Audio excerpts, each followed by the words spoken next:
नाज़रीन हिते breaking news शामिल कंदासीं। दादू में बदमनी उरूज ते पहुची वई आहे। अणसुञातल चोर खदड़े फ़कीर खां बि न मुड़िया आहे। सेक्शन थाणे जी हद में अणसुञातल चोरनि खदड़े फ़कीर हमज़ा जे घर में गिड़ी रोक रक़म सोन ऐं ॿियो क़ीमती सामान चोरी करे फ़रार थी विया आहिनि। वाक़े ख़िलाफ़ खदड़नि फ़कीरनि पारां एहतिजाज कयो वियो आहे।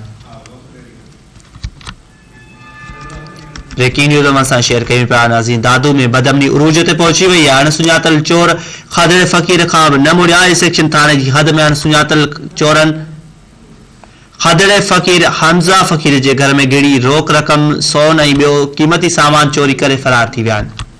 वाक़े ख़िलाफ़ खदड़नि फ़कीरनि पारां एहतिजाज कयो वियो आहे।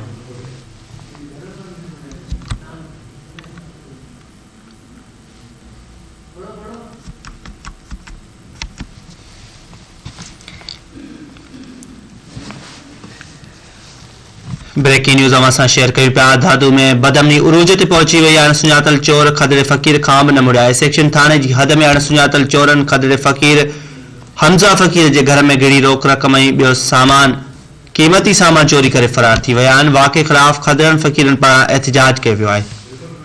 इन हवाले सां अपडेट मालूम कंदासीं। गौस जहतियाल असां सां लाइन ते मौजूद आहे। जी गौस सां आगाह कजो। जी दादू शहर जो ए सेक्शन थाने जी हद में मेमुल महल आहे। मेमुल महल में खदड़ो फ़कीर आहे हमज़ा अली जे घर में मुकम्मल तौर ते उनजे घर में चोर दाख़िल थी उनजा सोना ज़ेवर उनजी रोक रक़म 98,000 अनसिबल कपड़ा ऐं ॿियो क़ीमती सामान तक़रीबन कोई 5.5 लख रुपए जी उनजी चोरी करिया। उन तमामु घणो एहतिजाज कयो। ए सेक्शन पुलिस सां रिव्यू कयो पर पुलिस उनजो को तदारक न कयो। उनजे करे उन सॼे ज़िले जे जेके ख्वाजा सुरा आहिनि उन्हनि जी अॼु दर्जाई घुराई आहे पंहिंजे घर में त जीअं असां एहतिजाज जी हिकमत अमली जोड़े सघूं।